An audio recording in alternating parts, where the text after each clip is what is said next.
Hello listeners, आप सुन रहे हैं यादें with Anju, poetries and stories जो आपको आपसे मिलवाती हैं। आज की कहानी है फर्स्ट ईयर का थर्ड डे। मेडिकल कॉलेज के फर्स्ट ईयर का थर्ड डे था। फर्स्ट ईयर में वैसे भी बड़े प्राउड के साथ सब एंट्री लेते हैं, जैसे कोई बड़ी जीत हासिल हो गई हो। वाइट एप्रन के साथ नए नए चेहरे जिनकी एक दूसरे पर भी नज़र होती है। सीनियर का टेरर भी होता है, कुछ नया कर गुजरने की इच्छा भी होती है। सेकेंड ईयर तक तो सब आम बात हो जाती है। आज थर्ड डे था फर्स्ट ईयर का। सारे स्टूडेंट आ चुके थे, सबका मिलना जुलना हो गया था, सबके पास मेल जा चुकी थी और घरों पे एडमिशन लेटर भी भेजा जा चुका था कि इस डेट पे class first day of class start होगी। क्लास में स्ट्रेंथ थी 30 स्टूडेंट की, बट ओनली 29 स्टूडेंट आए थे।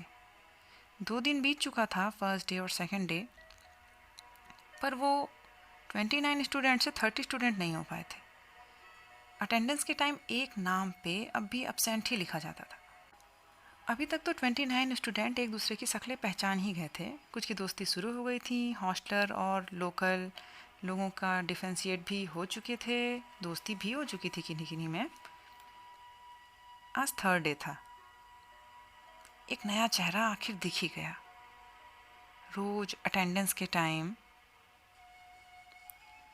जिस नाम पे एब्सेंट लिखा जाता था, वो नाम आखिर आज प्रेजेंट था। Richa absent, Richa absent. 2 दिन के बाद आज रिचा प्रेजेंट थी।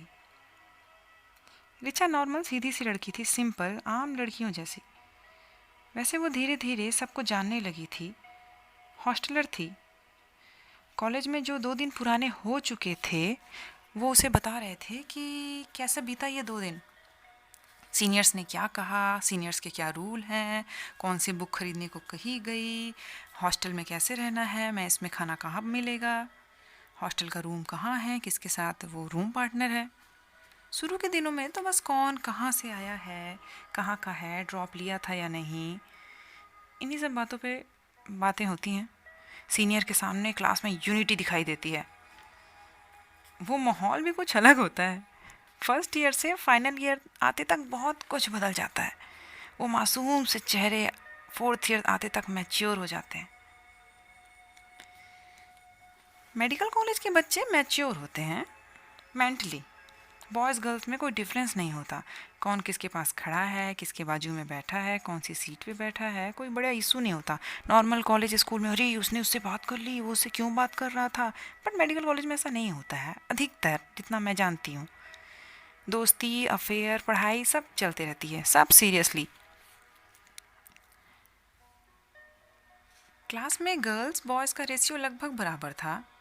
लेक्चर बोर्ड के सामने दूसरी रो पे बैठती थी रिचा, और मैं अभिनव उसके पिछली सीट पे बैठता था। मैंने 2 दिन तक नोटिस किया था कि कोई एक स्टूडेंट मिसिंग है, और जब तीसरे दिन रिचा आई थी तो मेरी नज़रें उस पर गई थी कि ये मिसिंग थी 2 दिन से। मेडिकल कॉलेज में ये अच्छा होता है कि क्लासेस में किसी बॉयज़ या गर्ल से बात करो तो वो पहले हाय हेलो का अच्छे से रिप्लाई देती है। कोई ईगो इशू नहीं होता कि मैं बात नहीं करूँगी वो क्या सोचेगा। डरती नहीं है लड़कियाँ यहाँ किसी से, सब बराबर हैं, लड़कों से आगे हैं, भाव नहीं खाती कोई।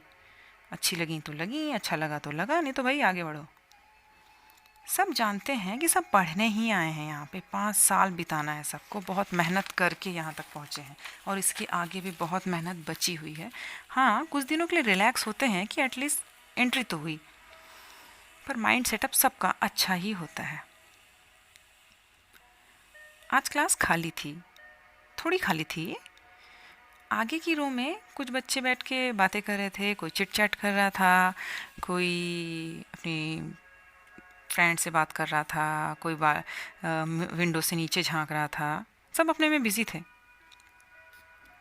आज पहली बार अभिनव ने रिचा के सामने हाथ बढ़ाया था और बोला था फ्रेंड्स। रिचा बोली अभी तो मिले हैं, देखते हैं 5 साल कौन किसका फ्रेंड रहता है। पर अच्छे से हाथ मिला लिया, दोनों मुस्कुरा दिए। अभिनव खुश था कि ऋचा उसकी फ्रेंड तो बन गई। उसे देखते ही अभिनव को बहुत खुशी मिली थी, उसे प्यार हो गया था शायद, पहली नज़र वाला, बहुत ज़्यादा प्यार। दोनों क्लास में साथ साथ आजू बाजू की सीट में बैठने लगे थे। दोनों में से कोई लेट आया तो उसकी सीट को बुक्ड रखा जाता था कि हाँ, उसके आने के बाद वो ही बैठेगा या बैठेगी, किसी और को वो सीट नहीं मिलती थी। उनमें बहुत अच्छी दोस्ती हो चुकी थी। प्रैक्टिकल में, क्लास में, कॉलेज में, रैगिंग में, इंट्रो में, सब साथ साथ। कोई क्लास छूट भी जाए तो ऋचा अभिनव के नोट्स पूरे करवा देती थी। अभिनव भी बिंदास क्लास बंक कर लेता था। उसे पता था कि बाद में तो ऋचा पढ़ा ही देगी, नोट्स दे ही देगी, डायग्राम बना ही देगी, क्लास में भूख लगी तो वो अपना टिफ़िन निकाल के खिला ही देगी। इतनी तो समझदार थी वो कि दोस्ती और प्यार समझती थी। अभिनव भी समझदार था, उसे पता चल गया था कि ऋचा को प्यार नहीं चाहिए, वो मुझे एक दोस्त समझती है, इसलिए उसने भी प्यार को दरकिनार करके केवल दोस्ती, प्योर दोस्ती की थी ऋचा से। दोस्ती टूट न जाए इसलिए अभिनव ने कभी अपने प्यार को बढ़ावा ही नहीं दिया था। उस प्यार की लौ में कभी उसने हवा ही नहीं फूकी थी कि वो आग बन जाए, बल्कि उसे धीरे धीरे दबाने लगा था। वो सच में ऋचा को अपनी अच्छी दोस्त मानता था और वो नहीं चाहता था कि ऋचा उससे कभी दूर हो। तो इस बात को वो दफन कर चुका था कि हाँ, पहली नज़र में उसे कभी ऋचा अच्छी लगी थी। क्योंकि प्यार या दोस्ती में से कुछ चुनने को कहा जाए तो अधिकतर लोग दोस्ती ही चुनेंगे। पहले तो पहली नज़र में अभिनव ने उसे अपने प्यार के रूप में ही देखा था, पर धीरे धीरे जब बात होने लगी थी, ऋचा को वो जानने लगा था, तो ऋचा इतनी सॉफ्ट हार्टेड, प्योर हार्टेड कह सकते हैं थी कि उसने सोचा नहीं, प्यार से अच्छा है, इस दोस्ती के टूटने से अच्छा है हम हमेशा लाइफ टाइम दोस्त ही रहें। यूं ही लड़ते झगड़ते अच्छे दोस्त और अच्छे क्लासमेट की तरह रहने लगे थे। मेडिकल की पढ़ाई भी यार, क्या प्यार क्या दोस्ती। आपको 5 साल जिसके साथ सुबह शाम पढ़ना है, रहना है, प्रैक्टिकल करना है, वाइवा देना है, थीसिस बनानी है, सीनियर के साथ क्वेश्चन आंसर्स करने हैं, कैंप में जाना है, एचओडी के ऑफिस के चक्कर लगाने हैं, उसे क्या प्यार क्या दोस्ती। इसलिए खुशी खुशी लाइफ बीत जाए, अभिनव ये चाहता था। देवदास बनकर नहीं रहना चाहता था वो कि मैं बोल दूं और ऋचा नाराज हो जाए, दोस्ती टूट जाए और ज़िंदगी बर्बाद हो जाए। नहीं, वो ऐसा सपने में भी नहीं सोच सकता था। इसलिए उसने अपनी सारी फीलिंग्स दबा दी थी। दिल की वो फीलिंग्स को दबा कर ऋचा के लिए ऋचा दोस्त, इसी में खुश थे वो दोनों। पूरी क्लास जानती थी कि इनके बीच अफेयर नहीं है, क्योंकि ऋचा बहुत स्ट्रिक्ट है। अभिनव ऋचा बेस्ट फ्रेंड है। अभिनव ने कभी अपने मन की बात अपने किसी दोस्त से भी नहीं जाहिर की थी कि अरे यार, मुझे ऋचा उस तरीके से अच्छी लगती है। वो तो हमेशा एक प्रोटेक्टर, एक बेस्ट फ्रेंड की तरह था ऋचा के लिए। अभिनव और ऋचा दोनों पढ़ाई में अच्छे थे, पर अगर कभी अभिनव की एनाटमी या फिजियोलॉजी की लेसन क्लियर नहीं होते थे तो ऋचा लंच टाइम पे, एक्स्ट्रा टाइम पर उसे समझाती, पढ़ाती, डांटती भी थी कि क्लास में क्या कर रहा था तू, टाइम पास, जो इतनी सी कॉन्सेप्ट नहीं समझ पाया तू। क्लास में प्रेजेंटेशन के टाइम अभिनव ऋचा के टेबल में अपनी कॉपी रख देता और कह देता, तू ढूंढ के बता, तू ढूंढ, तब तक मैं आता हूँ, कौन से टॉपिक पे मुझे प्रेजेंटेशन देनी है। और ऋचा जानती थी कि ये सारा काम मुझसे करवाएगा, खुद कुछ नहीं करेगा। पता नहीं एग्ज़ाम में कैसे खुद लिख लेता है और अच्छे खासे नंबर भी आ जाते हैं।